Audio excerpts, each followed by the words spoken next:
Yeah, so the IMerge phase 2/phase 3 study was a large study looking at the use of imetelstat in patients with lower risk MDS who are deeply transfusion dependent for red blood cells. So imetelstat is a first in class telomerase inhibitor. It's given by injection intravenously every 4 weeks.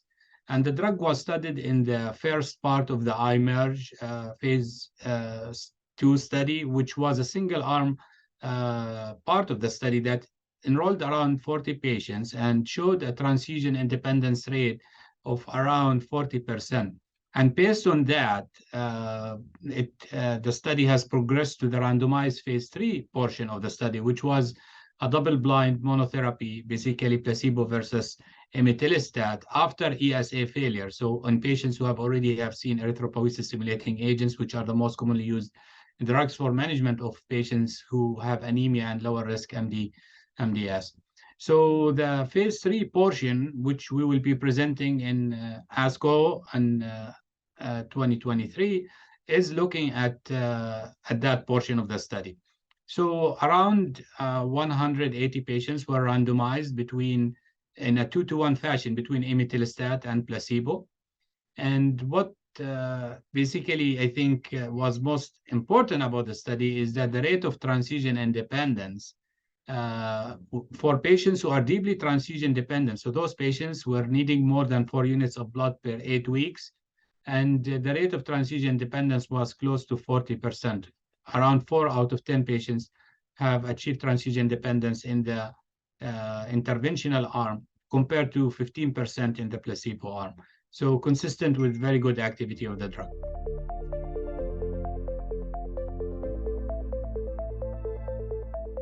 Yeah, so patients with lower risk MDS who have not responded or stopped responding to erythropoiesis stimulating agents, and that's really most of the patient because anemia happens in more than 80 to 90% of lower risk MDS patients.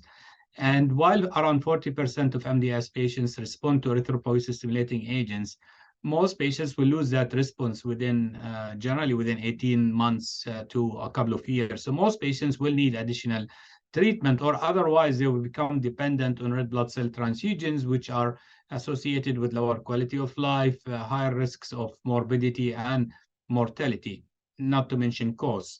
So there has been always an interest in finding novel therapies. Now, in unselected patient populations, lenalidomide and luspatercept can lead to transfusion independence. However, the main activity of both of those agents, lenalidomide is in deletion 5q and luspatercept in patients who have ring sideroblast or SF3B1 mutation. And with both of those drugs, again, if the patient responds, which in general is around 30%, the response is not very long lasting. Generally, it's around 1 year most for luspatercept and around 2 years for lenalidomide. So the patients will need other agents, and imetelstat, I think, was a very interesting agent. And with the phase 3 study confirming its activity, and the risk profile of the drug is mostly focused on having some liver enzyme abnormalities and cytopenias, neutropenia, and thrombocytopenia, but generally manageable by those interruptions and reversible in most patients, I think would fit in very well in that treatment paradigm to achieve, I think, transfusion dependence in many patients who are heavily transfusion dependent. So I think the main advantage of this drug is that it doesn't seem to restrict it to a specific patient subset across the genetic profile, that the response is durable. It's high 40%. The duration of transfusion dependence is more than 50 weeks. And importantly, it's given every 4 weeks intravenously. So it's not like a very repeated infusion. So I think for all of those reasons, I think imetelstat could fill in a very important gap in the management of lower risk MDS patients.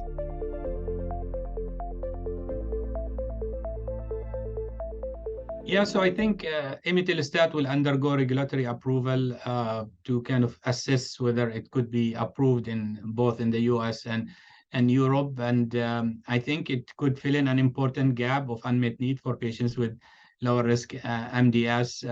We are living in a good time for patients with lower risk MDS. We have good data from the Imetelstat trial that led to the approval of luspatercept for patients who are transfusion dependent, who are ring sideroblast positive. This was approved in 2020, and then in this year, in addition to the IMerge study, another study, the COMMANDS trial, will be presented, which also was a large phase 3 trial for patients with transfusion-dependent lower risk MDS, but in the frontline setting. And that study also, we are going to see the full results in ASCO. But what has been press released is that the drug improved the primary endpoint, which was transfusion independence, at 12 weeks compared to ESA. So this is the first time that the drug beats erythropoiesis stimulating agents.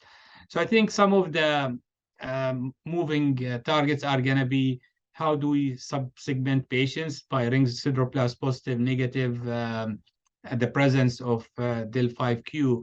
But going forward, I think there will be more interest in moving treatments earlier to patients who are anemic but not yet transfusion dependent, but also in combination therapies, because we generally know that combining drugs with different mechanisms of action and non-overlapping toxicities could be a good way to improve not only the rate of transfusion independence, but also the durability. And somewhat like following the multiple myeloma paradigm, where patients cannot be cured out of MDS without a bone marrow transplant, but hopefully they can be kept in a remission for a long time with sequential therapy.